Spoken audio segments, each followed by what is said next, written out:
नमस्कार. आजचा आपला व्हिडिओ आहे.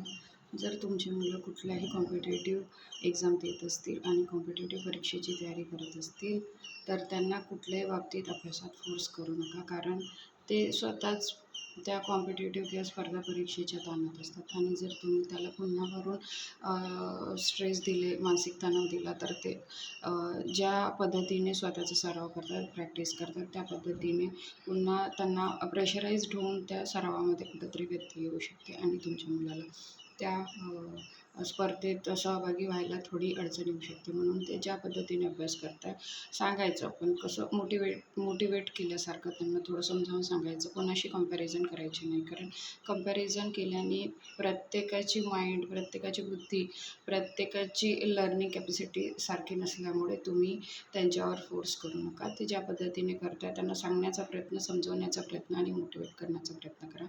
धन्यवाद.